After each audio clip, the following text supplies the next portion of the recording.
What if freedom were not a birthright, but a dream so fragile it could be crushed with the swing of a whip? What if dignity itself had to be hidden in whispers and secret looks, lest it be torn from you by the very soil you tilled? These questions are not just echoes of a forgotten time, they are the marrow of a story that must be told. If you are watching this, make sure you subscribe and stay with me, because this is not just history, it is the truth of survival, of courage, and of the unbreakable spirit of those who lived in chains.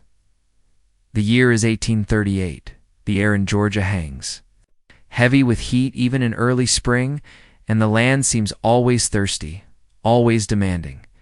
At the heart of McAllister Plantation, 5,000 acres of cotton and corn rows of enslaved people bend their backs beneath the cruel weight of both son and overseer. The house itself, a grand white-columned mansion, sits high above the fields, a mocking monument of wealth built on broken bodies.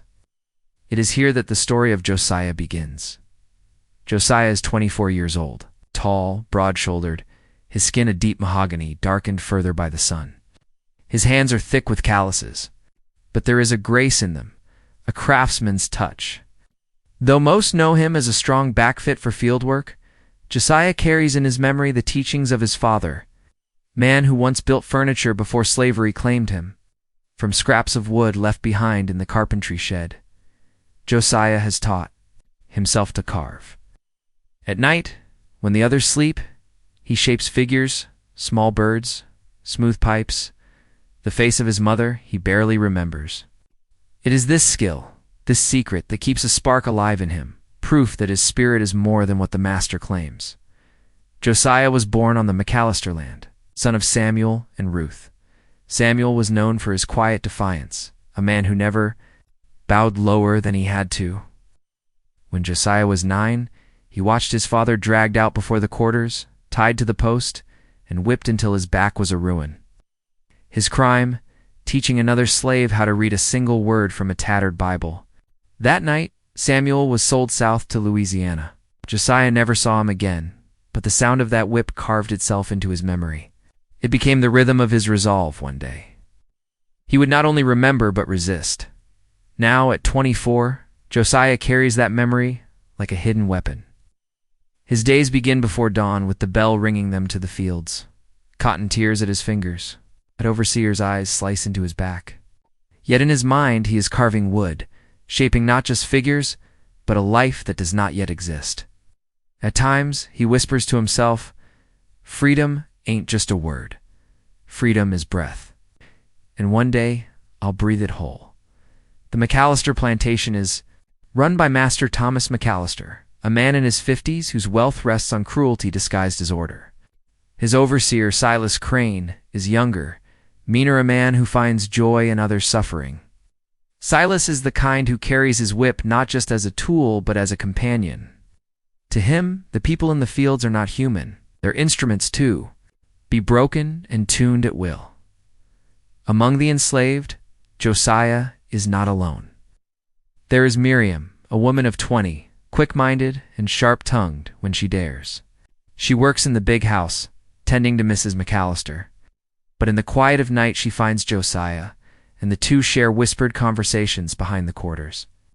There is also Elijah, an older man who carries scars on both back and soul, yet still hums old African songs under his breath. These small connections, these fragments of humanity, are what keep the fire from dying. One evening, after a day of grueling labor, Josiah lingers at the edge of the carpentry shed. He knows he should not, but the desire to carve overtakes him. With a dull blade, he whittles a piece of pine until the shape of a bird emerges. Miriam appears silently at his side, carrying a basket she has stolen from the kitchen. In it lies cornbread, still warm. "You gone get yourself caught."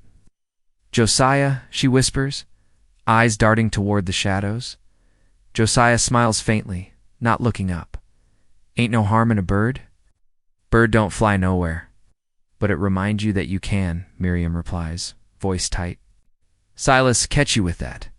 He gone say you wasting master's wood. And you know what happened then?" Josiah sets the carving down, meeting her eyes. "Then I'll hide it, but I won't stop, not never." Their eyes hold for a moment longer, then is safe.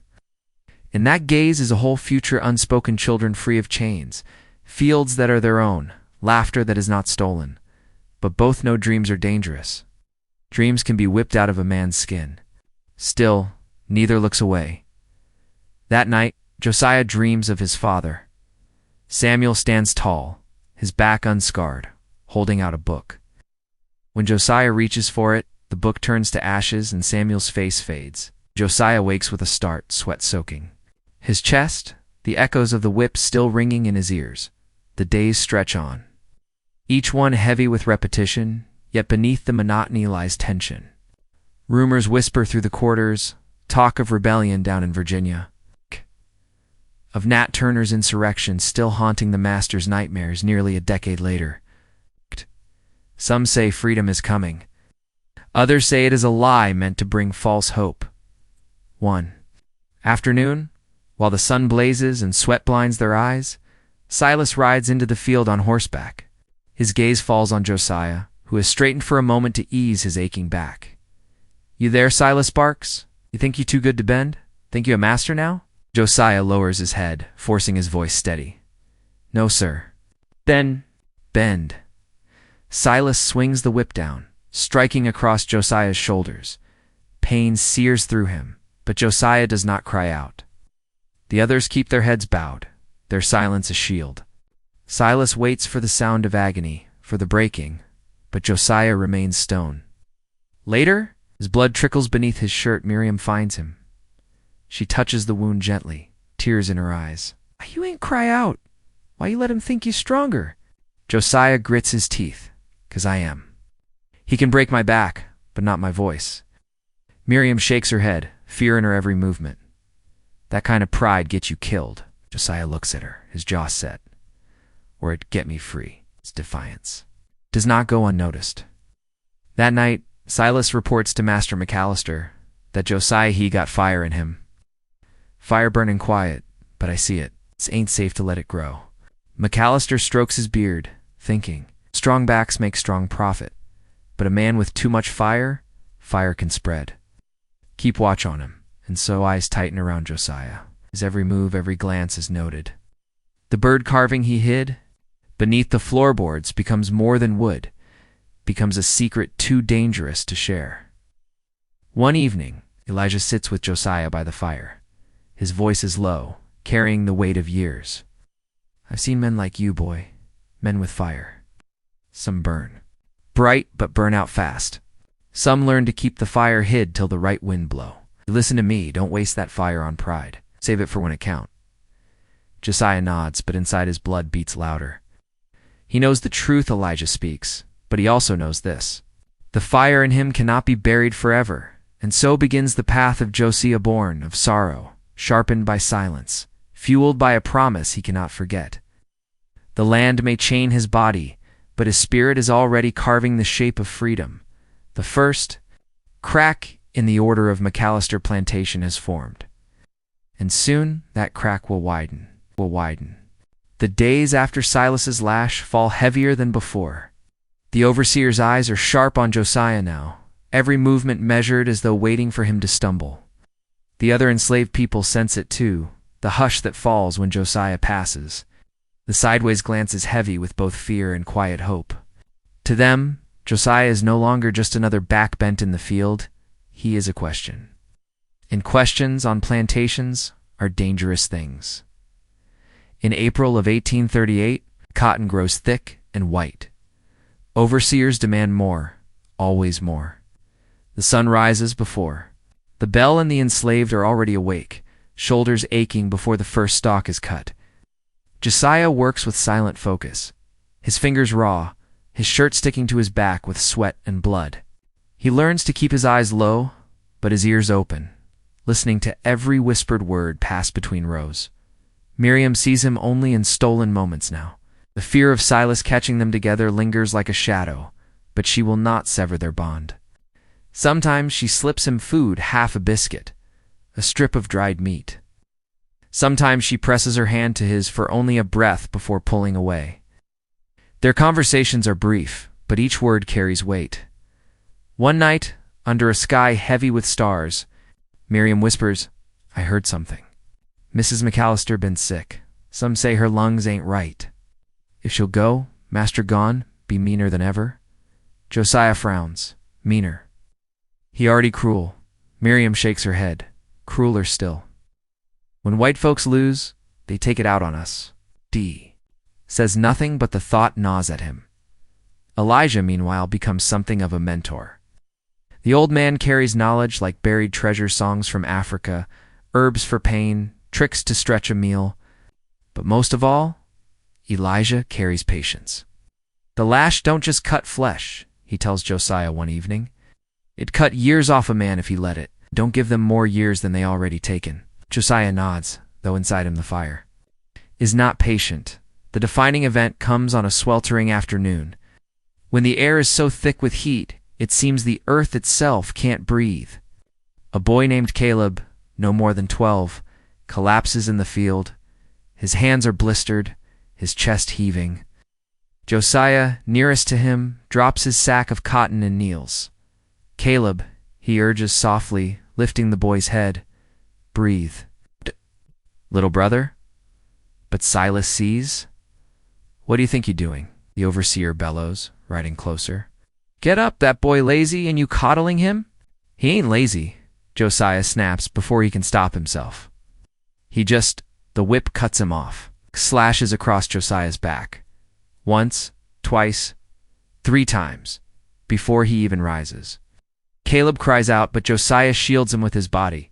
"Stand up," Silas roars. "Stand up or I'll whip the boy too." The other field hands keep their heads down, their silence heavy. Josiah pushes himself up slowly, his face twisted with pain, but his eyes burning. "You gone kill him if you don't let him rest." For that, Silas strikes again, this time not the whip, but the butt of his pistol across Josiah's jaw. The crack rings through the field like thunder. Josiah drops to the dirt, blood filling his mouth. Master McAllister arrives before Silas can do more. "Enough," he snaps, though not out of mercy. "I won't have my strongest hand laid out dead. Let him rot in the quarters if he can't. Work." Josiah is dragged away, half conscious, thrown into the dirt outside the slave quarters. Miriam rushes to him later, her hands trembling as she wipes blood from his face. "You've gone. Get yourself killed, Josiah," she whispers, tears sliding down her cheeks. Josiah spits blood, his voice hoarse but steady. "Better to die standin' than live crawlin'." That night, he drifts in and out of fevered dreams. He sees his father again, standing with a book that burns to ash. He sees Caleb's small hands, blistered and bloody. He hears Miriam's voice like a prayer. "Don't die, Josiah. Not yet." For days he cannot work. Elijah tends to him with poultices, made of herbs and river mud, muttering old songs. Miriam sneaks food where she can. Silas watches, waiting for weakness. But Josiah does not break. When he rises again, scarred but standing, the quarters whisper. Children look at him with wide eyes, men nod silently as he passes. Women hide faint smiles in the corners of their mouths. He is no longer just Josiah, he is a symbol. Symbols are harder to kill than men, but symbols are also dangerous. One evening, Silas corners Miriam outside the kitchen. His eyes glint with malice that Josiah he thinks he a hero. "You close to him, ain't you? Maybe I ought to break you, just to show him what happens when fire spread too far." Miriam's heart races, but she stands her ground. "I don't know what you're talking about, sir." Silas leans close, his breath hot and foul. "You keep away from him. I'll make sure you regret it." That night, Miriam tells Josiah, her voice trembling. "He threatened me, Josiah. He'll do it too." Josiah grips her hands, rage boiling in him. "Touch you, I swear you'll what?" She cuts him off. "Get yourself killed." "Then what happened to me?" "To all of us." Her words slice deep. He knows she is right, yet the fire in him cannot cool. The weeks that follow grow darker. Mrs. McAllister's illness worsens. The master's temper grows sharp. Silas grows bolder, his cruelty unchecked. And Josiah, though scarred and watched, begins to think, not just of survival, but of escape. One night, Elijah speaks to him in hushed tones. There's a way north. Dangerous, but real. Heard tell of men following the river, hiding by day, moving by night. Some made it, some didn't. You thinking on it, ain't you? Josiah stares into the fire. I ain't just thinking, I'm planning. Elijah studies him. Escape ain't just running, boy. It's dying 100 times before. You live once. You ready for that? Josiah's jaw tightens. I've been dying 100 times already. Only difference is it for nothing. If I go, I want it to mean something. So the seed of escape takes root. Not yet action, not yet rebellion, but the thought, dangerous and unstoppable, planted deep. The defining moment has passed. Josiah is no longer only a man enduring slavery. He is a man preparing for something greater, something riskier, something that may either kill him or finally let him breathe. And as the summer of 1838 looms, so too does the storm that will change everything. The summer sun lays heavy on Georgia, pressing down with a weight that makes the air itself feel like punishment. The cotton grows thick and demanding, but so do the whispers in the slave quarters. Josiah listens more than he speaks, his mind, working as his hands do, carving plans in silence, the same way he carves figures in wood. Each stroke is deliberate, each thought measured. The first ally he finds is not sought, but given. Caleb, the young boy he shielded in the field, follows him like a shadow now, though Josiah tells him to keep his distance. Too dangerous, too obvious. Caleb lingers. One evening, after the day's work, the boy whispers, "You saved me. I want to help." Josiah looks down at the boy, no longer a child in his eyes, but a soul already branded by hardship. "Helping me mean risking your life?" Caleb nods. Small hands clenched. "Ain't life already risk?" The boy's words stick with Josiah. They remind him of his father's lessons. Freedom ain't given. It's taken. Miriam, too, becomes entwined in his quiet plotting. She moves through the big house, listening with keen ears. At night, she tells Josiah where the overseers keep their schedules, when Silas rides out, when McAllister travels to town. Each detail becomes another piece of a puzzle Josiah is fitting. Together in his mind, still, danger grows with every breath. Silas's eyes are never far. The overseer seems to sense something brewing, though he cannot yet put shape to it. One afternoon, as Josiah bends to his row, Silas rides close. "Think I don't see you, boy? Always whispering, always watching. You think I don't know what you plannin'?" Josiah keeps his eyes down. "Ain't plannin' nothin', sir. Just workin' the master's cotton." Silas leans from his saddle, voice low and venomous. "I know fire when I smell it, and when I find it, I stamp it out." The whip flicks out suddenly, cutting across Josiah's arm. Blood beads instantly. But Josiah does not flinch. His silence is defiance enough, and Silas's scowl deepens. That night, Miriam urges him to stop. "He gon' kill you, Josiah.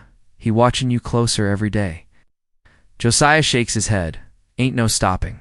But now, too much at stake. The plan, as it takes shape, is simple in thought but perilous in execution. A journey north guided by the stars.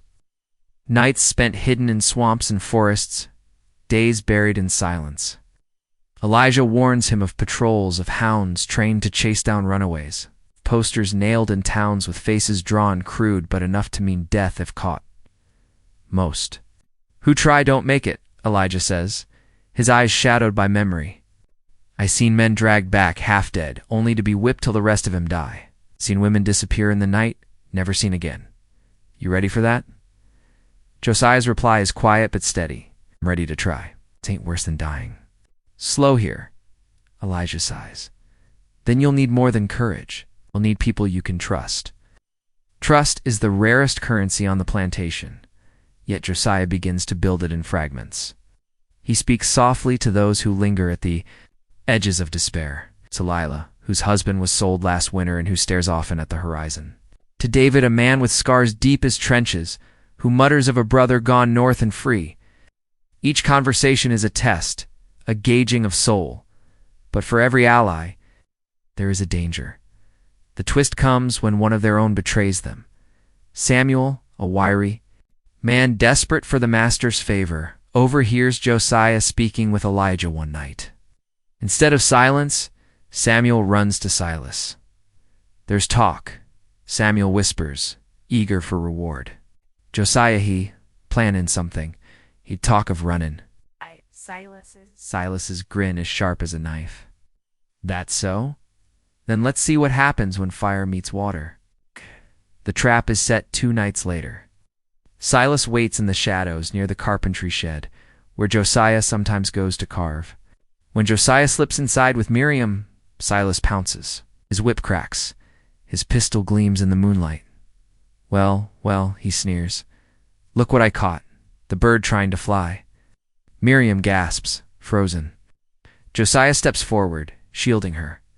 Ain't no bird here, Silas. Just a man? A man? Silas laughs cruelly. No.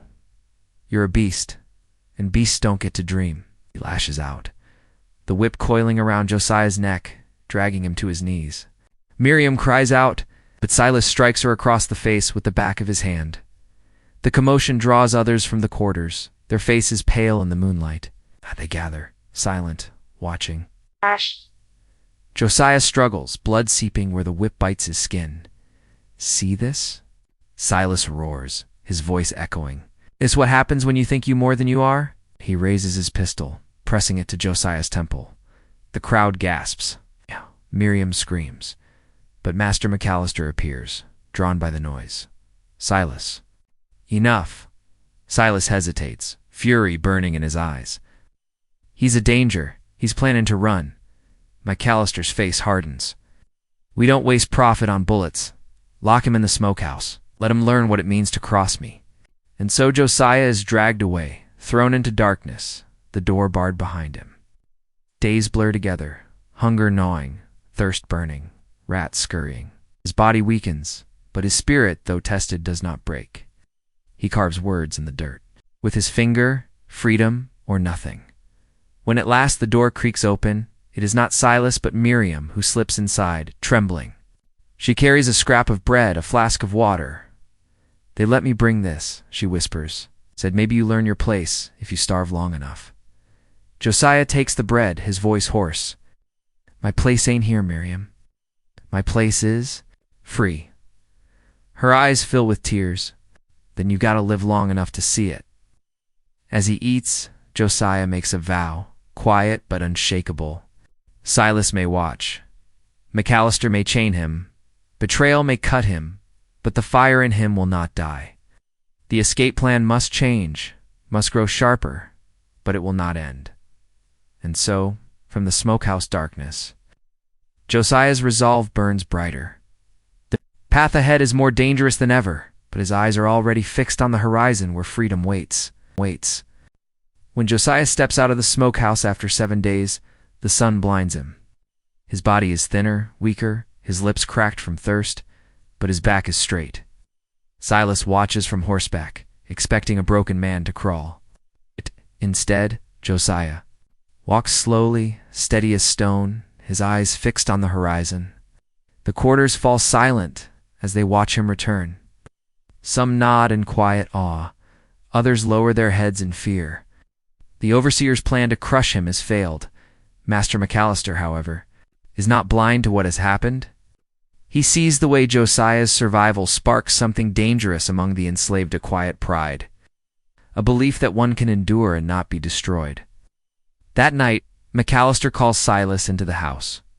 You were reckless, McAllister says sharply. Nearly killed the best worker I own. We need strong backs, not martyrs. Silas spits. He's no worker. He's a rebel. He'll bring others with him. Then we'll keep him close. Better a fire under watch than a blaze in the dark. From then on, Josiah is kept near the fields by day and under tighter guard at night. But chains on the body cannot bind the mind. Miriam meets him when she can, her eyes wide with relief that he still breathes. She touches the scars on his neck, her fingers trembling. I thought I lost you. Josiah shakes his head gently. Yet, not till I see the north. Miriam's gaze flickers. And me. Josiah's hand closes over hers. I ain't going without you. Trust, once fragile, strengthens in quiet moments. Elijah too returns to his side, though cautious. They watch you closer now, boy. You make one wrong step. It's the noose. Josiah nods. Then I'll make the right ones. But I can't do it alone. In the weeks that follow, the plan takes sharper form. Miriam gathers scraps of information patrol routes, rumors of abolitionists near Savannah. Elijah teaches Josiah how to follow moss on trees, how to hide scent from hounds with river water and onions. Caleb listens eagerly, desperate to join. But Josiah tells him firmly, "You too young. This path ain't for children." Caleb's face hardens. "Ain't we all born old here?" The words cut Josiah, for they are true. Yet even as plans grow, shadows lengthen. Samuel the betrayer lurks still, his eyes filled with jealousy. He receives no reward for his treachery, only suspicion from the quarters.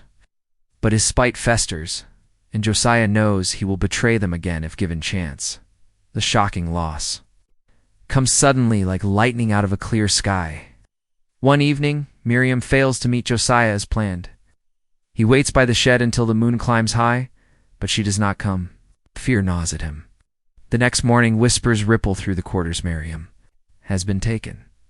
She had been caught with a scrap of paper, stolen from the master's desk, containing names of abolitionist contacts. McAllister believes she planned to use it to run. Alice, eager for cruelty, drags her into the yard before all. Josiah is forced to watch as Miriam is bound to the post, her dress torn at the shoulder. Silas raises the whip, his grin wide. What happens to thieves and liars? Each strike lands with a sound that splits Josiah's chest. Miriam bites back, screams, but her body shakes with every lash. Josiah's fists clench until blood runs from his palms. The crowd stands silent, eyes averted, but he cannot look away. When at last Silas tires, Miriam collapses. McAllister waves. His hand, bored, "Throw her in the quarters. She'll either live or she won't." Josiah rushes to her side once the yard clears. Her back is torn, blood soaking her dress. She whispers through ragged breaths, "Don't. Stop, Josiah. Promise me." Tears blur his vision. "I swear it." Ow. For 3 nights, Josiah tends to her wounds with Elijah's herbs, but fever takes hold. Miriam burns with heat, her breath shallow. On the 4th night, as rain lashes against the quarters, she takes Josiah's hand and presses it weakly. "Run," she whispers, "run for me." And then her hand goes limp. Josiah holds her body through the storm, silent as the world breaks inside him. The quarters grieve in hushed tones, but none dare speak aloud. Silas watches with cruel satisfaction, thinking he has broken Josiah at last, but grief becomes fire. Where once Josiah dreamed of escape, now he vows it as destiny. Miriam's death is the weight that tips the scale, the loss that transforms thought into action. Elijah sees it in his eyes. "You gon' do it, ain't you? You gon' run?" Josiah's voice is low, steady as iron. "Not just run. Take others. With me, Miriam ain't die for nothin'." Elijah hesitates, torn between fear and hope. "You'll need more than courage, boy. You'll need a miracle." Josiah looks toward the horizon where the north lies hidden beyond miles of chains and swamps. "Then I'll make one." That night, as the quarters sleep, Josiah digs beneath the floorboards of the shed where he once carved birds. He finds the little wooden figure he made months ago, the bird with wings spread. He holds it tight, whispering, "Fly with me." Ow. The time for waiting has ended. The escape is no longer a plan, it is a promise. The days after Miriam's death feel heavier than the sun itself. For Josiah, grief hardens into steel. Her absence is not silence. It is a call echoing through every corner of his mind. "Run, run for me." He carries those words like scripture. The quarters feel it too. Though no one speaks openly, eyes flicker to Josiah with new meaning. He has become something larger than himself. To the children, he is a giant who did not bow. To the men, he is proof that fire can survive the lash. To the women, he is hope that Miriam's suffering was not in vain. But Silas's suspicion never sleeps. The overseer watches Josiah like a hound on scent, his whip always near. More than once he corners him. "You think I don't see it? Silas snarls one evening as Josiah shoulders his sack. That look in your eyes, I know what it means.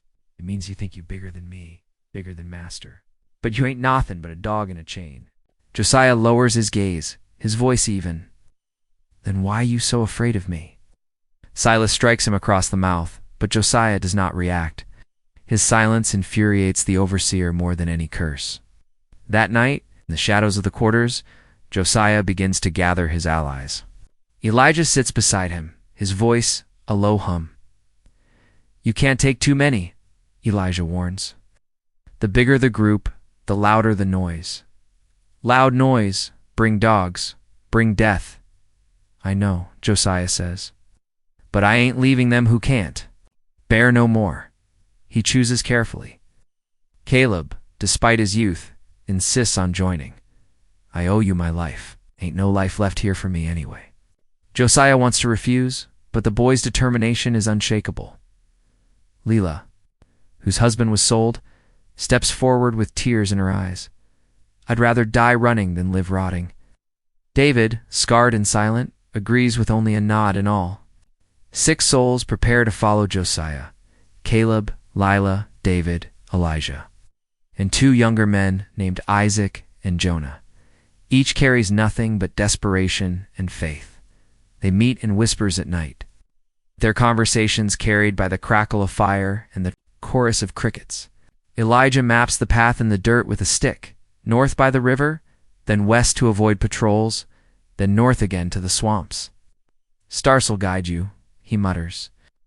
Find the North Star and don't let it go. Josiah listens to every word, memorizing the path like scripture. But danger festers close. Samuel, the betrayer, lurks in the shadows. Though he is shunned by the quarters, his bitterness burns. One night he overhears Caleb whispering about the plan. Samuel smiles thinly. This time, he will not just tell Silas. He will watch Josiah.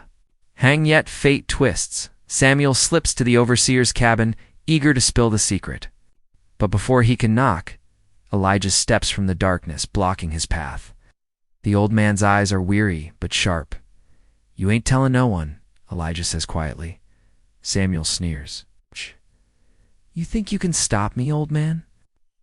Get y'all killed and I'm gone. Be the one safe with master's favor. Elijah's voice hardens.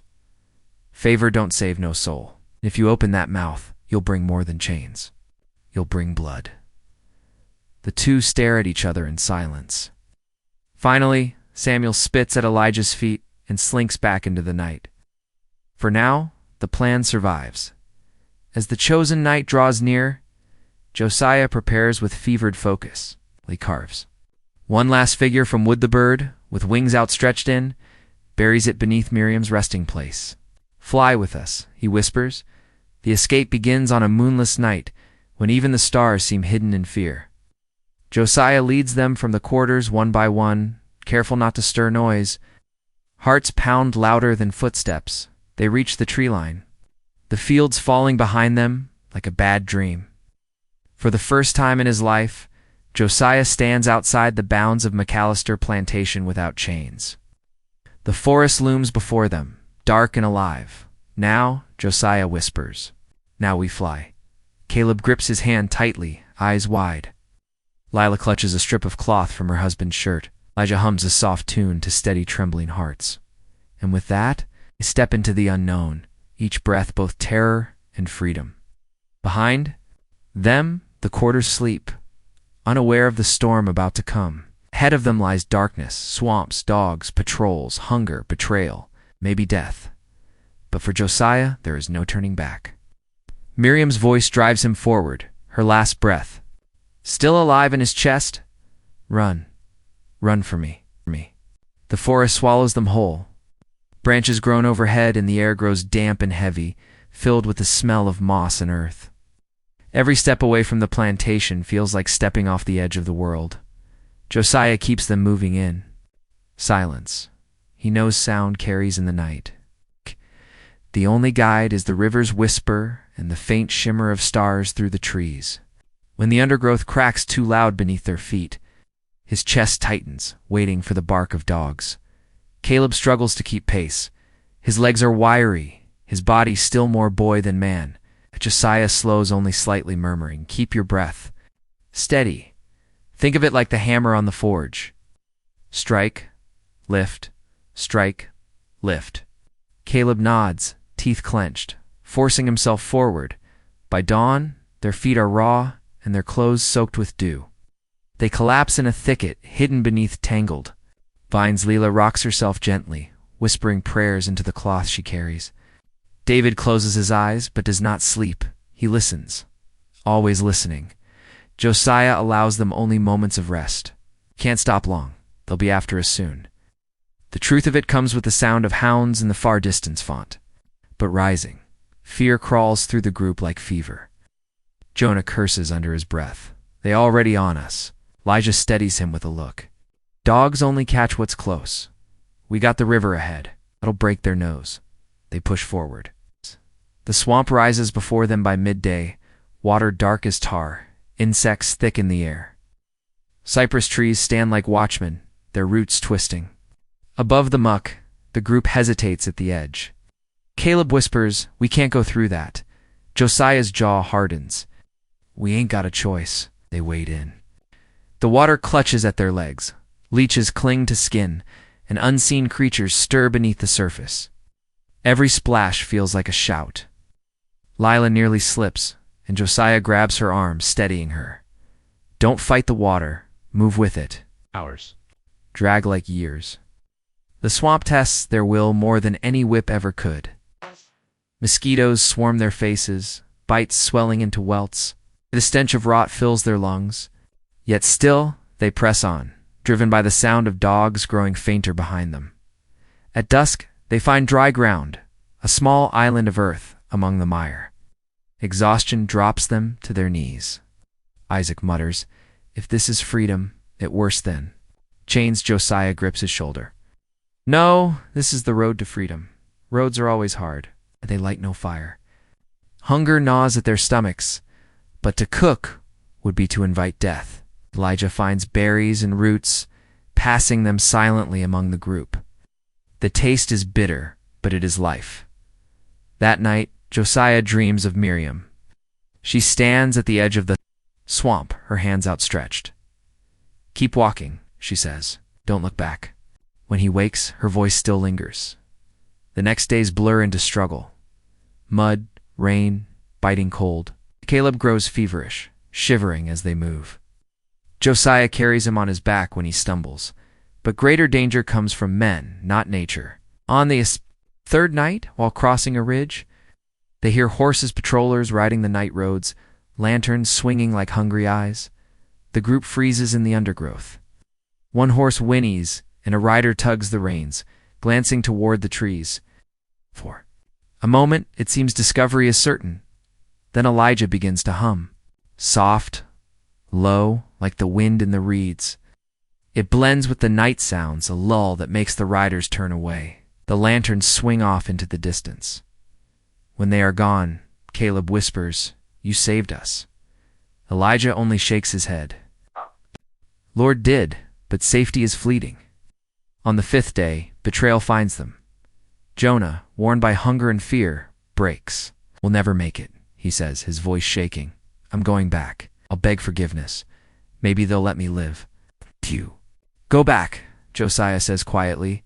"You lead them straight to us. Will kill us all." Jonah's eyes flash. "Better your death than mine." He turns, stumbling toward the way they came. Isaac leaps to grab him, but Josiah stops him. "Let him go, Josiah." Isaac protests. He's already gone. They move on, but dread follows them. That night, they hear dogs again closer. Now sharper, Jonah has told. Panic surges. Caleb clutches Josiah's arm. "They'll find us." Josiah kneels before him. "No, we'll find the river again. We'll be faster than fear." The chase begins. Through thickets, across fields, stumbling in darkness. The dogs' cries slice the air, each one closer. At the river's edge, Josiah shoves Caleb forward. In now. They plunge into the current. Water swallows their bodies, dragging them downstream. The dogs bark from the banks, furious, helpless, but not all make it. As they fight the current, Isaac cries out and an arrow strikes his back. Patrols have reached the shore. Lila screams, reaching for him, but Josiah pulls her under, forcing her. Silent. They drift until the shouts fade, till the night swallows the hunters. When they finally crawl onto muddy ground, Isaac is gone. Lila weeps silently, clutching the wet cloth to her chest. Josiah feels the loss like a blade in his gut, but he cannot break. Not yet. He looks north, to where the stars burn above the tree line. "We keep going," he says hoarsely. "For him. For Miriam. For all of us." The group nods, battered but unbroken. And so they rise, wounded and weary, but still moving. For every death behind them, there is still the hope ahead.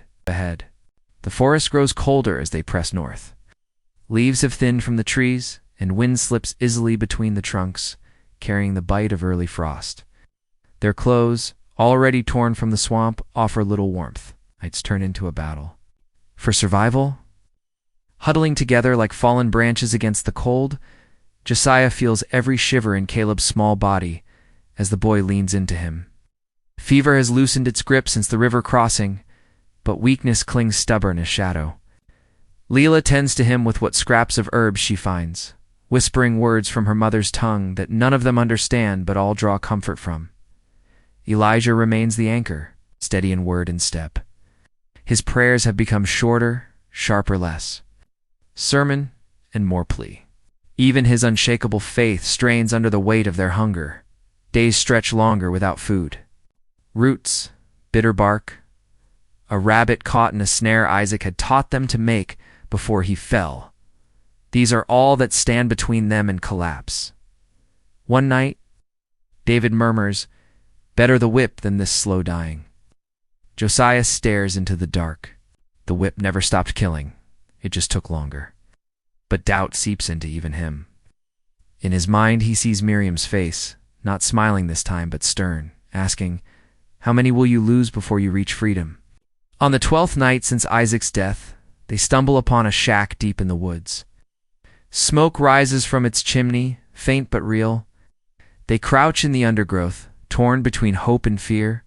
Lila whispers, "If they kind, maybe they feed us, or they turn us in." Jonah's betrayal still fresh in their memory.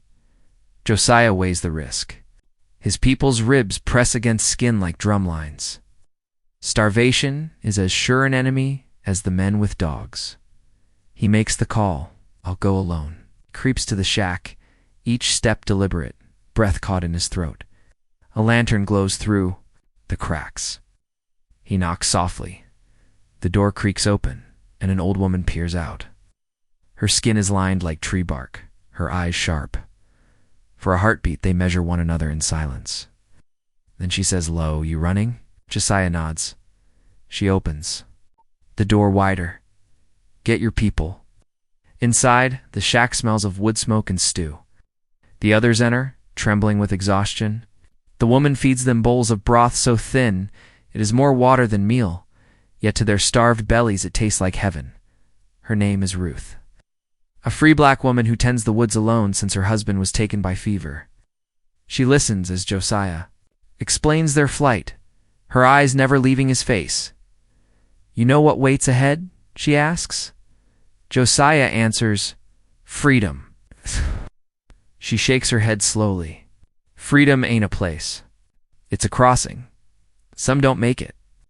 Her words settle heavy in the room, but she offers them shelter for the night. They sleep on her floor, bodies pressed close, warmth from the fire stitching their spirits back together. Before dawn, Ruth wakes Josiah. She hands him a small pouch of dried meat and a rough map sketched in charcoal. "This'll get you to the next safe house. But listen, boy, you carry too much weight, that child." She glances at Caleb. "He won't last the mountains." Josiah stiffens. "He's coming." Ruth studies him for a long time, then sighs. "Then you best be ready to choose when the time comes." They leave her shack with food in their bellies and a new path ahead. But Ruth's warning stalks Josiah's thoughts like a shadow. The land rises as they travel. Hills becoming ridges, ridges climbing toward, mountains dusted with white. The cold deepens. Their breath fogs in the air, and each step grows heavier. Caleb falters often. Lila carries him when Josiah cannot. Elijah murmurs psalms through clenched teeth, his lips cracked from cold. David lags behind, his silence darker than before. On the second day in the hills, patrol riders appear again. Lanterns swing on the slopes below, their voices echoing through the valley. Josiah drives the group upward into harsher ground. Rocks tear at their feet, frost bites skin, but they climb. That night, Caleb collapses. His small chest rattles with each breath. Lila cradles him, rocking as she hums, her tears freezing on her cheeks. Josiah kneels beside them. We'll rest. He'll get stronger. Elijah lays a hand on Josiah's shoulder. His voice is quiet but unyielding. He won't. Josiah shakes his head. Don't you say it? But Elijah presses on. The boy will die if we keep dragging him. And if he dies here, we all die with him. Silence cuts sharp as the mountain wind. Lila whispers, we can't leave him. Josiah stares into the fireless dark, Ruth's words returning like an accusation. Be ready to choose. He takes Caleb's frail hand in his own. The boy's eyes open, fever bright.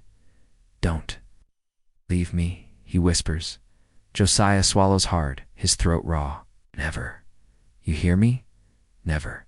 Through the night, he holds Caleb close, willing his warmth into the boy's body. At dawn, Caleb stirs one last time, smiles faintly, and goes still. Lila's wail shatters the silence. Elijah bows his head, lips moving in prayer. David turns away, his fists clenched. Josiah does not weep.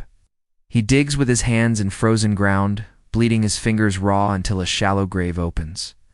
They bury Caleb beneath stones, marking the place with a scrap of cloth. When it is done, Josiah stands alone, staring at the cairn. His body trembles, not from cold but from fury. He whispers, I promised you. I promised. Lila comes to his side. You kept him as far as you could. Josiah shakes his head. Not far enough. They move on, hollowed by loss, but sharpened by it too. Caleb's death becomes both wound and weapon, driving them forward with new, desperate resolve. Ahead lies the hardest climb yet, the mountains that stand like the spine of the earth. Beyond them, whispers say, freedom waits. But freedom demands more blood before it opens its hand. The mountains rise like jagged teeth, capped in white, daring them to climb. Snow swirls on the wind, stinging their eyes, numbing their hands. Each step feels like walking against the breath of God himself. Josiah leads, shoulders bent, jaw locked. Tight. Behind him trail Elijah, Lila, and David, the last remnants of their band. Caleb's grave is still raw in their hearts, but it has lit a fire too. None of them speak of turning back. The south lies behind them, a graveyard of chains. The north is a rumor waiting beyond the peaks. At night they huddle under a rocky overhang, sharing what scraps remain of Ruth's dried meat. Hunger gnaws, but silence gnaws harder. It is Elijah who breaks it, voice hoarse from cold. We've come too far to be forsaken. The Lord did not part the waters only to drown us in snow, David mutters. Or maybe he don't care either. Way.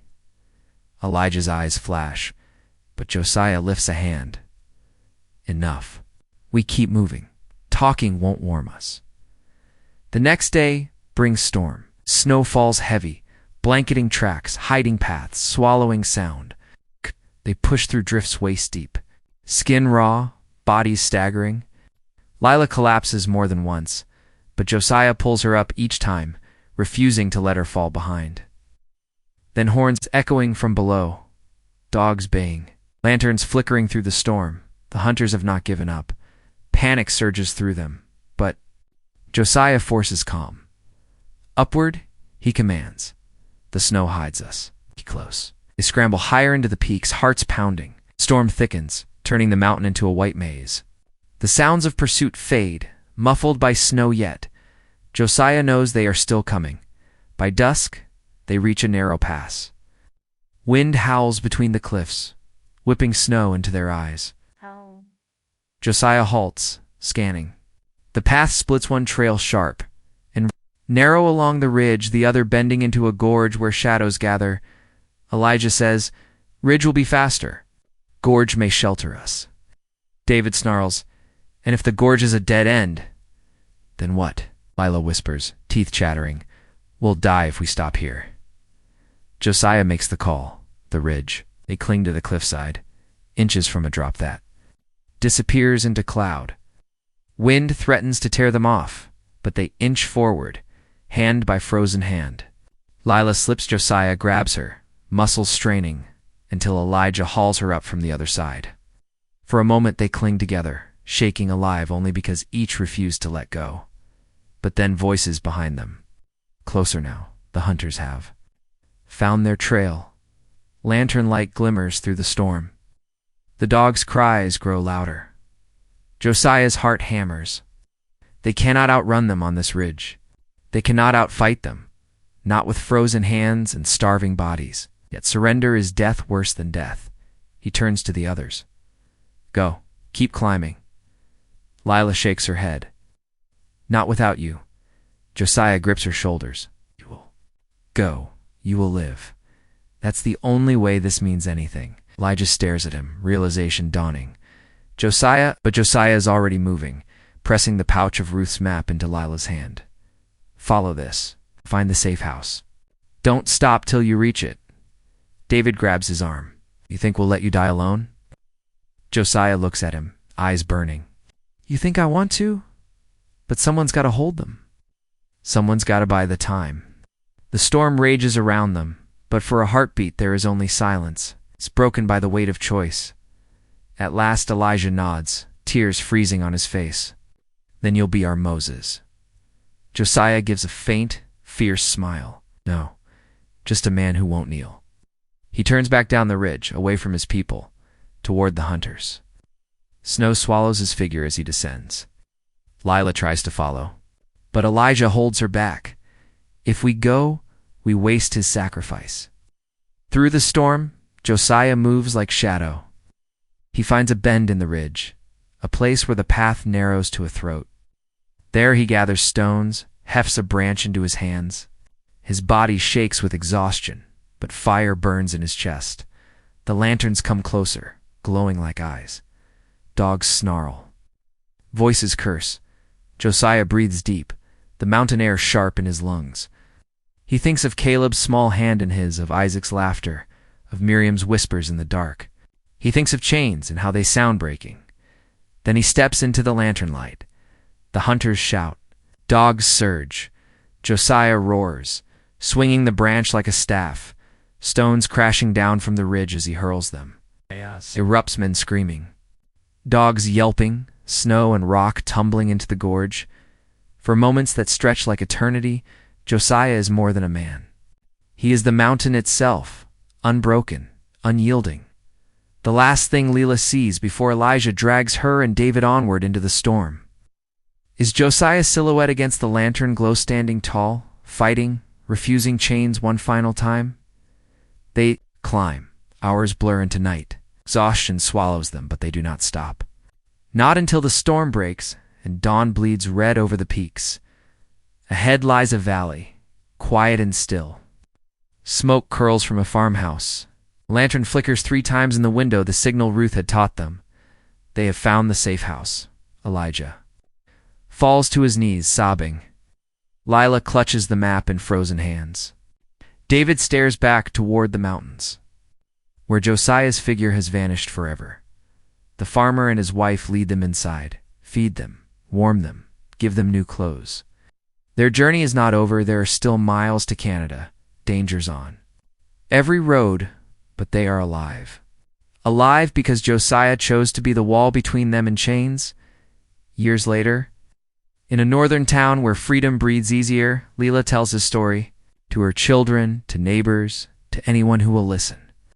She speaks of Josiah not as martyr but as man-flawed, fierce, unbreakable, and long after his bones are lost to snow and stone, his name becomes whisper and fire.